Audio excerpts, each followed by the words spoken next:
Hi guys, Logic here. I'm just here to show you the newest beta version of my latest game called VilleTown. It is a city building tower defense game where you assign your people to do various jobs to help them survive against, well, starvation for one, and the terrors of the winter, which come with no food is generated during the winter, and there are some waves of enemies that come and invade your city every year, and every year they get harder and harder as well. So here we have the buildings. Everyone has the requirements of resources that they have in the little curly brackets there. And these are the resources. Lumber, hebium, which is a fusion of metal and stone. We made them all both one resource, so it didn't get clustered up here. And colons, which is the representation of your economic potential. So you don't generate, it's not like gold generation over time. This is a representation of how much you can afford to be managing at once. So that is what's in the curly brackets. And then if you see spec, that is short for specialist, and you need to have an unemployed person to be that specialist in each of the buildings. And as well as that, you'll see the square brackets. You have 2010 for mine. That corresponds to the level of technology we have on the side here. The first one is a building focus, and that uses lumber per thinker, and these are your little thinkers. These act as like the scientists kind of. They do the researching in each focus that you tell them to. So you have building focus, which uses lumber, nature focus uses food, science focus uses hebium, and service focus uses colons. So I want to get a mine up really fast. I don't know if I'm going to survive the first winter because I should spend so much time explaining there, but we'll see.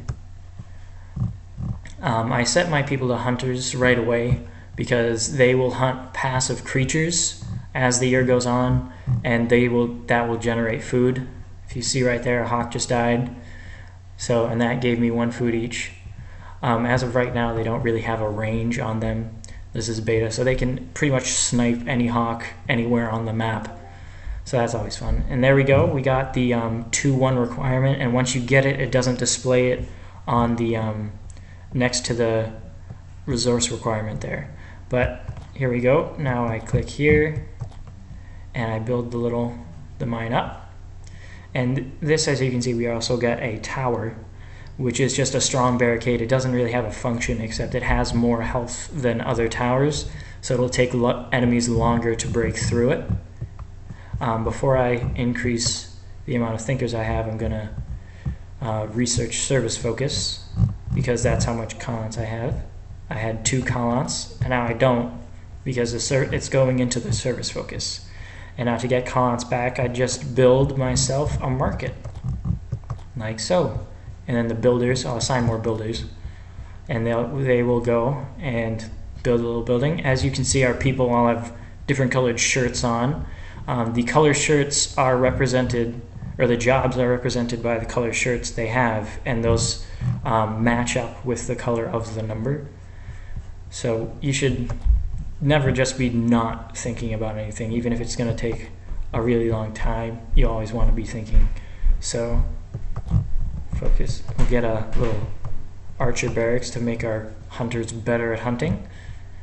There we go. Get some more nature focus there, and then I have unlocked a forestry, which will regularly plant forest.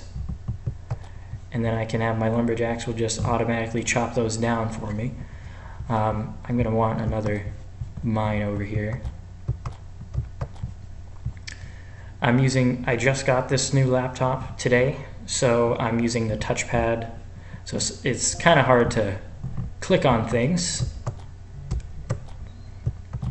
Oh, I don't have enough hebium there. That's why that wasn't working. Okay.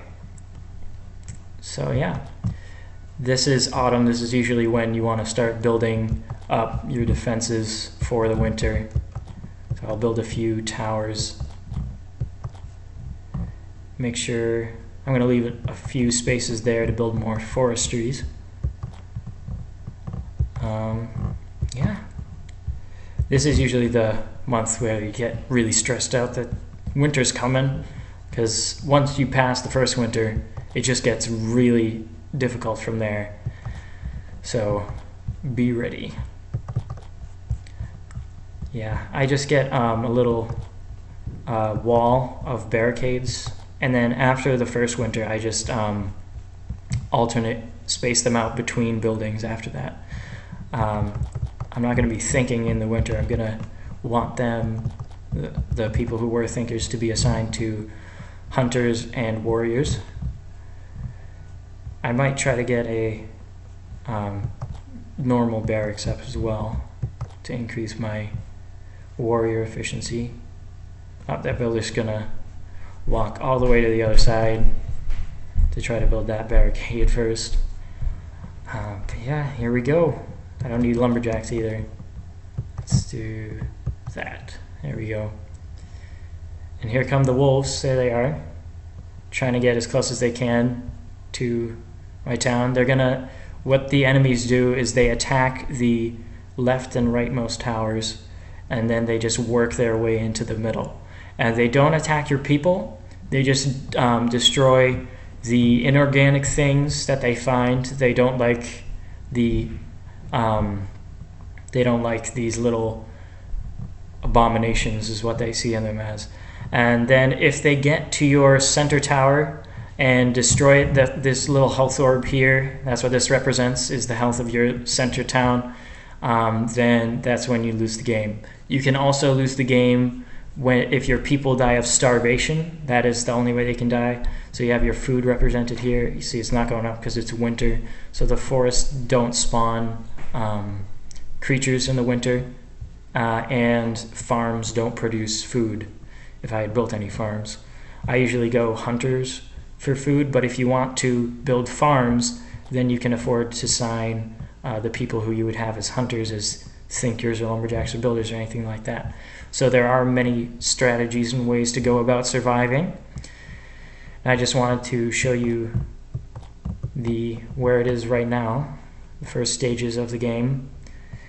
This is really early beta, so not all of the features are in. We're going to update the graphics on the side panels and all the things like that, but the building graphics, they're where they should be, for the most part anyway. And yeah, that is year one. And here we go, back to spring. The enemies will stay until you kill them all off. They won't just all disappear when you get to spring, but they will stop spawning once winter is over. So yeah, that was it. Also, the game auto saves every time spring starts. The game auto saves, so you don't have to worry about saving in game. But that also means that you can't manually save. This is a feature so that you don't save too close to winter and then have it be that you are beyond saving the next time you load the game if you weren't prepared for that winter. Having another whole, each season is 2 minutes, so having another whole 6 minutes to prepare, you could do something really different and have a different winter than you would have otherwise. So yeah, that is VilleTown as it is right now. There are 22 waves as of the beta. There's a really fun, there are bosses usually every 4 years, and the final boss in wave 22, he's pretty fun. So yeah, I'll be making a few more videos, and thanks for sticking around. I'll catch you guys later.